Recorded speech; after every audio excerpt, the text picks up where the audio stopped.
చైతన్య భగవద్గీత మొదటి అధ్యాయము అర్జున విషాద యోగము. ధృతరాష్ట్ర ఉవాచ ధర్మక్షేత్రే కురుక్షేత్రే సమవేతాయుయుస్సవః మామకాః పాండవాశ్చైవ కిమకుర్వత సంజయః.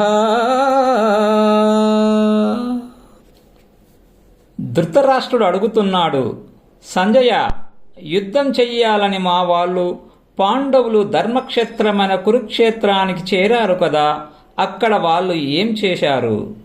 సంజయ ఉవాచ దృష్ట్వా తు పాండవానీకం యూఢం దుర్యోధనస్తదా ఆచార్యముపసంగమ్య రాజావచనమబ్రవీత్. సంజయుడు చెబుతున్నాడు, మహారాజా, వ్యూహంగా ఏర్పడిన పాండవ సైన్యాన్ని దుర్యోధన మహారాజు చూశాడు. వెంటనే ద్రోణాచార్యుల వద్దకు వెళ్ళాడు, తన పలుకును వినిపించాడు. పశ్యైతాం పాండుపుత్రానాం ఆచార్య మహతీం చమూం వ్యూఢాం ద్రుపదపుత్రేణ తవ శిష్యేన ధీమతా. ఆచార్య, పాండవుల సైన్యం ఎంత గొప్ప వ్యూహంతో నిలబడి ఉందో చూడండి. దానిని నిర్మించింది ద్రుపదుని కొడుకైన దృష్టద్యుమ్నుడు, మీ శిష్యుడు బుద్ధిమంతుడు.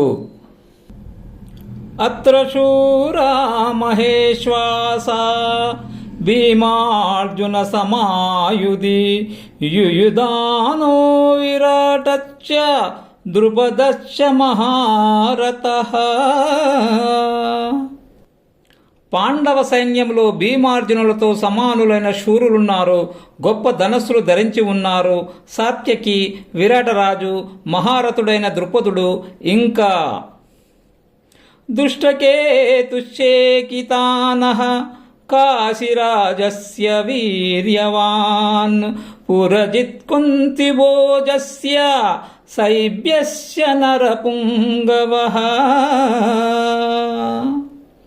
దృష్టకేతువు, చేకితానుడు, బలవంతుడైన కాశీరాజు, పురజిత్తు, కుంతిభోజుడు, పురుషశ్రేష్ఠుడైన సౌభ్యుడు వాళ్లతో పాటు యుధామన్యస్య విక్రాంత ఉత్తమౌజస్య వీర్యవాన్ సౌభద్రో ద్రౌపదేయాశ్చ సర్వ ఏవ మహారథాః. పరాక్రమవంతుడైన యుధామన్యుడు, బలవంతుడైన ఉత్తమౌజుడు, సుభద్ర కుమారుడు, ద్రౌపది కొడుకులు వీళ్ళందరూ మహారథులే.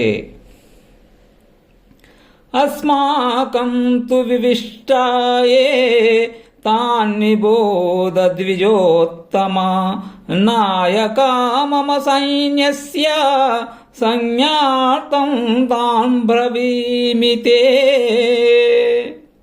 బ్రహ్మణోత్తమ, ఇక మన పక్షంలో గొప్పవాళ్ళు, సేనా నాయకులు ఎవరో నీకు తెలియజేయాలని చెబుతున్నా, వారిని కూడా గమనించు. భవాన్ భీష్మస్య కర్ణస్య కృపశ్చ సమితింజయః అశ్వత్థామా వికర్మశ్చ సౌమదత్తిః సతైవ చ. మీరు భీష్ముడు, కర్ణుడు, సమర విజయుడు, కృపాచార్యుడు, అశ్వత్థామ, వికర్ణుడు, సోమదత్తుని కొడుకు వీళ్ళే కాదు, అన్యే చ బహవః శూరాః మదర్త్యే త్యక్త జీవితాః నానాశస్త్ర ప్రవహరణాః సర్వే యుద్ధ విశారదాః. ఇంకా వేరే వాళ్ళు చాలామంది నా కోసం బ్రతుకును ఫలంగా పెట్టి వచ్చి ఉన్నారు. శస్త్రస్త్రములు ధరించిన వాళ్ళందరూ యుద్ధంలో ఎంతో ప్రావీణ్యమున్నవాళ్ళు. అపర్యాప్తం తదాస్మకం బలం భీష్మాభిరక్షితం పర్యాప్తం త్విదమేతేషాం బలం భీమాభిరక్షితం. మన సైన్యము అపారము, దానిని భీష్ముడు రక్షిస్తున్నాడు. ఇక పాండవుల సైన్యం అంటారా, అది చాలా పరిమితం, దానిని భీముడు కాపలా కాస్తున్నాడు. అయనేషు చ సర్వేషు యథాభాగమవస్థితాః భీష్మమేవాభిరక్షन्तు భవంతః సర్వ ఏవ హి. అన్ని చోట్ల మీరు ఉండవలసిన స్థానాలను విడిచిపెట్టకుండా ఉండండి. అందరూ ఏకంగా భీష్ముని రక్షించుకుంటూ ఉండాలి.